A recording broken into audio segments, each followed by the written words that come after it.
Halo semua, kembali lagi di tutorial React. Pada kesempatan kali ini saya akan melanjutkan sedikit dari yang kemarin ya sebelumnya terkait form validation gitu. Saya akan tambahkan juga validation di ketika kita menekan tombol login ya. Kalau misalnya kita tekan tombol login ini, sebenarnya di sini belum ada validasi gitu ya kan, karena masih belum kita pasang ya kan di sini.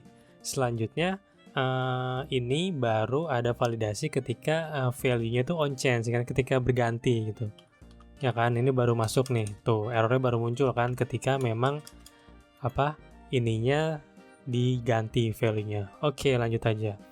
Sebenarnya kalau dari metode pengecekannya akan sama, teman-teman. Jadi, sekarang saya akan coba ngedapetin error dari masing-masing field di sini supaya bisa kita dapatkan ketika tekan tombol login atau submit ya.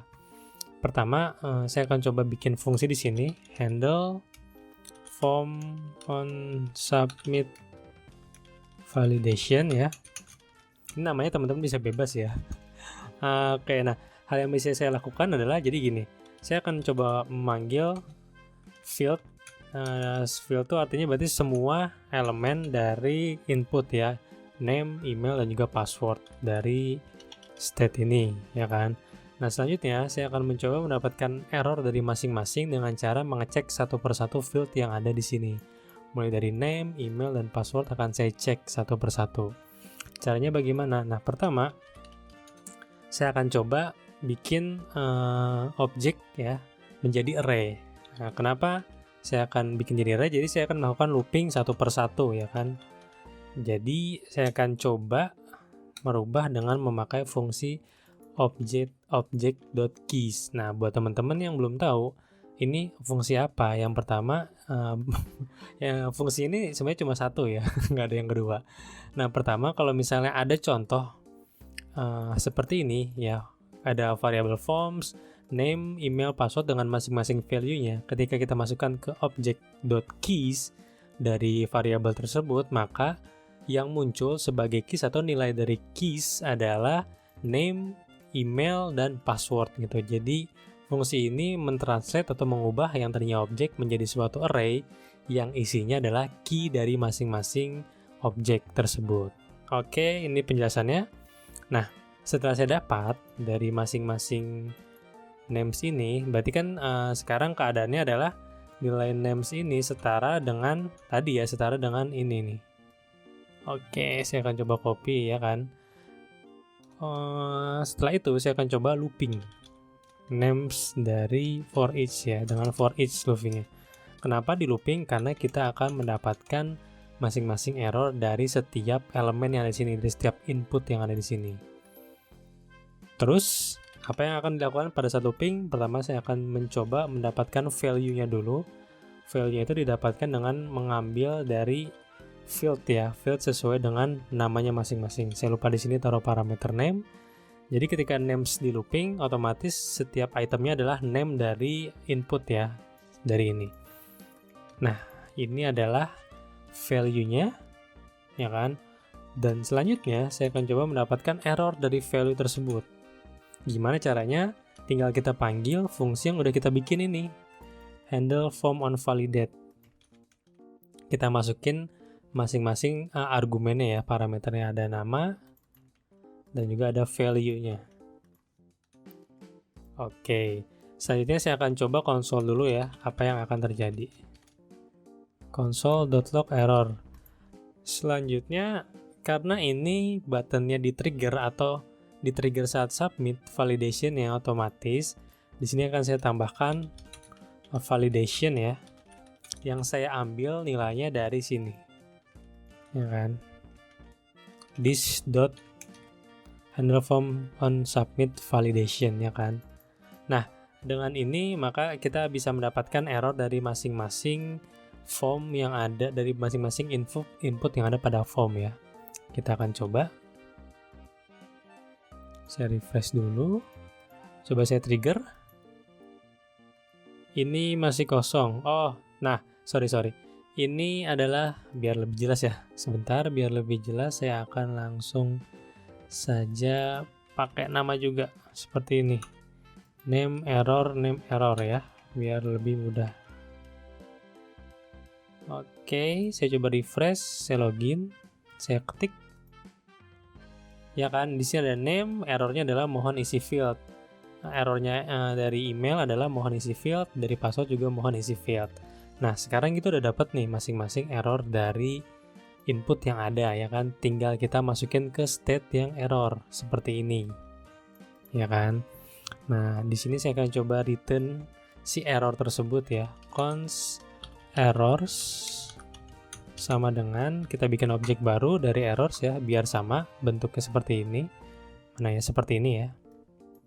Kalau udah, saya akan masukin nilai errornya ke objek tersebut sesuai dengan name-nya ya kan. Jadi errors dari name tersebut yaitu adalah sama dengan error. Jangan lupa kita return di bagian errornya.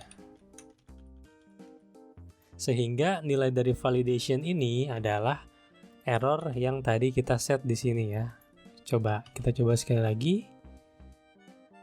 Console.log validation ya. Saya akan coba tekan tombol login. Oke, ini kita udah dapat nih masing-masing error dari name, email, dan password ya. Kita cek satu persatu dan ternyata errornya ini. Oke, nah selanjutnya saya akan coba masukin ke state yang ada di sini. Ya kan? Berarti this.set state ya kan, errors sama dengan validation. Nah, jadi kita langsung aja masukin validation ini ke errors ya. Nggak perlu kita panggil seperti ini karena kita di sini sudah melakukan pengecekan terhadap seluruh input. Jadi tidak usah takut akan tertimpa nilainya dengan nilai yang existing dan nilai yang sekarang ya kan. Saya akan coba konsol. Sebelum di konsol udah kita coba gini dulu, kita save ya, kita submit nih teman-teman, dan muncul nih masing-masing di sini ya kan, mohon isi field. Nah, kalau misalnya kita isi hilang a.com misalnya, passwordnya sampai 10. Oke. Kalau kita ketik login, ya kan, ini false. Nah, selanjutnya udah beres, tinggal sedikit lagi teman-teman. Selanjutnya saya akan coba kita cek dulu dari masing-masing nilainya ya kan. Misalnya saya akan kasih nama is error atau jangan is has error ya. Has error, jadi punya error ya. Biasanya kalau saya kasih nama nilai yang boolean itu pakainya ada is error atau has error atau should, biasanya should error itu. Nah, ini saya akan coba, jadi saya akan ngecek masing-masing dari name, false, dan dari name, email, dan password itu apakah nilainya itu false semua ya kan. Berarti kalau kita mau ngecek error dari masing-masing ini ada yang nilainya tidak sesuai. Contohnya gini. Contohnya saya akan coba name ya. Nah, kalau saya login, jadi kan yang error hanya name saja ya kan. Jadi kita mengecek name atau mengecek input yang punya error yang mana nilainya itu tidak sama dengan false. Oke, jadi has error ini saya coba lagi ya. Object.values, sekarang saya gunakan values teman-teman. Dari validation values dot sum ya, item, di mana itemnya tidak sama dengan false. Jadi ini fungsi apa lagi teman-teman? Nah, ini bisa kan saya coba jelaskan sedikit. Jadi sebenarnya ini yang saya biasa lakukan ya teman-teman. Kalau misalnya teman-teman punya yang cara lain juga bisa gitu kan. Nah, kalau di sini tadi objek sebentar, saya akan coba tambahkan values ya. Console.log values adalah nilai dari value-nya. Seperti ini. rdcode@gmail.com 123456778. Jadi tadi kalau di awal kita ada object.keys ya. Nah, bentuknya adalah ini, jadi nanti nge-return semua key-nya dari suatu objek. kalau misalnya values, object.values ini kita akan nge-return nilai dari si objek tersebut. Jadi ada rdcode, ada rdcode@gmail, ada 123456778 yang mana bentuknya semua dalam bentuk dimasukkan ke dalam bentuk array ya. Oke, nah jadi ketika ini bentuknya array ya kan, kita ngecek nih apakah ada sum itu berarti apakah ada dari nilai array itu yang nilainya tidak sama dengan false ya. Artinya kan yang nilainya itu adalah tidak sama dengan false, berarti error nih seperti ini, nilai 3 karakter atau tidak ada add-nya. Contoh email ya. Kita login. Tapi ini udah termasuk ini ya, udah termasuk dari validasi email. Jadi kita akan coba yang lain aja. Misalnya di password. Misalnya 12345. Login. Nah, di sini kan kelihatan bahwa yang error itu yang nilainya tidak sama dengan false. Nah, di sini kita mencoba mendeteksi apakah ada beberapa item yang nggak harus semua, apakah ada satu item aja yang nilainya itu tidak sama dengan false. Kalau misalnya ada di sini if as error, maka di sini kita lakukan di state ya kan, di state untuk error, terus return, kita hentikan prosesnya. Nah, kalau misalnya tidak ada, kita bisa langsung console log validation, berarti ini bisa aja proses selanjutnya. Bisa aja proses selanjutnya ini didaftarin ke database, dikirim ke server, atau diadakan proses-proses lainnya selain proses yang biasanya ya, bisa selain proses yang submit atau yang lain-lain. Oke, sini saya akan coba. Ya, di sini kalau misalnya validasinya ketika error, itu ketika kita login ya, ketika kita klik on submit, klik, nah langsung muncul ya teman-teman di sini kan. Terus kalau misalnya bagian ini kita isi, misalnya rdcode,